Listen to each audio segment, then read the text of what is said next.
ভাঙড়ে টালির বাড়িতে আগুন, ঘটনাস্থলে দমকলের একটি ইঞ্জিন সহ পুলিশ। এলাকায় চাঞ্চল্য। ঘটনাটি ঘটেছে ভাঙড় 2 নম্বর ব্লকের উত্তর কাশীপুর থানার পানাপুকুর কর্মকার পাড়া এলাকায়। পুলিশ ও স্থানীয় সূত্রে জানা যায়, আজ সন্ধ্যা নাগাদ ওই এলাকায় একটি টালির বাড়িতে হঠাৎই আগুন লাগে। বাড়িতে কেউ কয়েকদিন ধরে কেউ বসবাস করতো না। এদিন সন্ধ্যায় এলাকাবাসী হঠাৎই আগুন জ্বলতে দেখে। খবর দেওয়া হয় উত্তর কাশীপুর থানা এবং দমকলে। খবর পাওয়ার সঙ্গে সঙ্গে এলাকায় আসে উত্তর কাশীপুর থানার পুলিশ এবং দমকলের একটি ইঞ্জিন। স্থানীয় মানুষ এবং দমকলের সহযোগিতায় আগুন নিয়ন্ত্রণে আসে। তবে একটি বাইসাইকেল সহ বাড়ির যাবতীয় জিনিসপত্র সম্পূর্ণ আগুনে পুড়ে ভস্মীভূত হয়ে যায়। তবে কিভাবে আগুন লেগেছে এখনো জানা যায়নি।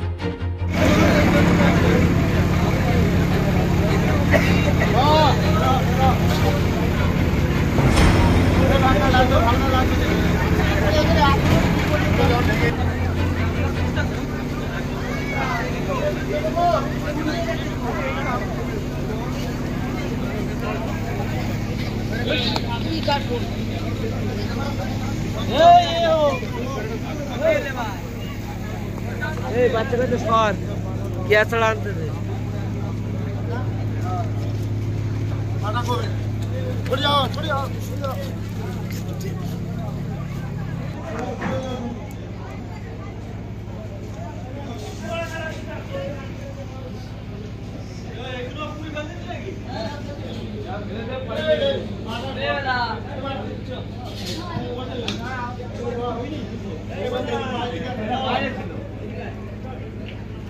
বাইকটা তুলে তো বাইক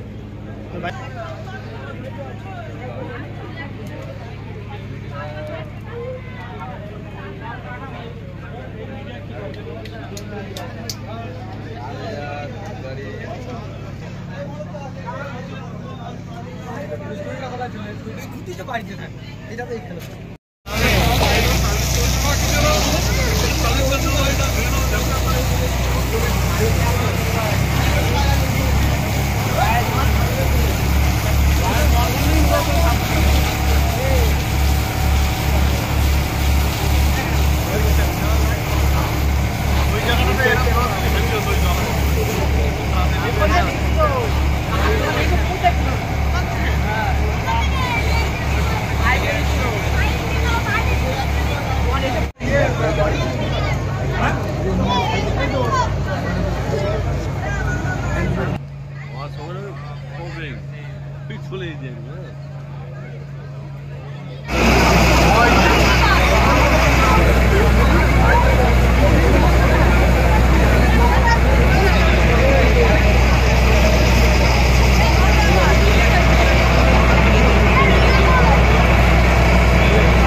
আগুন তো এখনো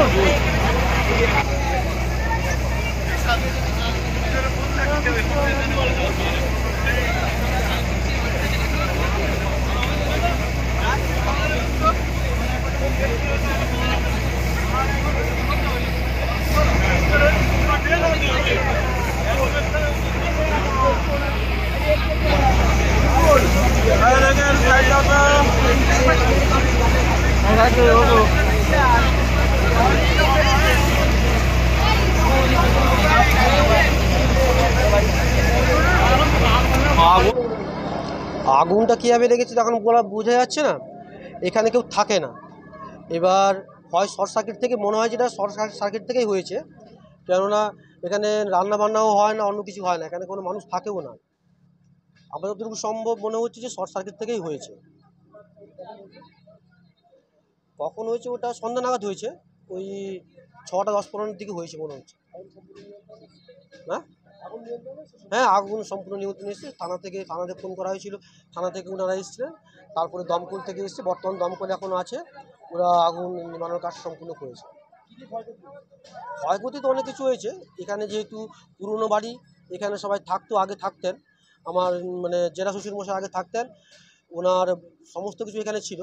শুধু মানে এখন জেলা শ্বশুরমশাই মারা যাওয়ার পরে এখানে কেউ রাত্রে থাকেন না, সমস্ত কাজগুলো এখানে থেকেই হয়। এখানে যেমন শীতের জামা কাপড় ছিল, কিছু গয়নাগাটি ছিল, টাকা পয়সা কিছু ছিল, তারপরে বাসন টাসন ছিল, ওই সমস্ত কিছু ক্ষয়ক্ষতি হয়েছে। তারপরে ওর পাশে আমাদের মানে আমার শ্বশুরমশাই একটা ইয়ে আছে, ঘর আছে, ওটা ওটাতে কারেন্ট ফারেন্ট কিছু থাকে না, শুধু আমি বাইকটা রাখি, বাইক আর সাইকেল। এই যে বাইকটা এখানে আছে, ওই বাইকটা ছিল, ওই বাইকটা পুরো পুড়ে গেছে। আমার নাম স্নেহাশিস আচার্য। হ্যাঁ, আমার বাইক পুড়ে গেছে। হ্যাঁ, বাইকটা ওটা পানাপুকুর কর্মকার পাড়া।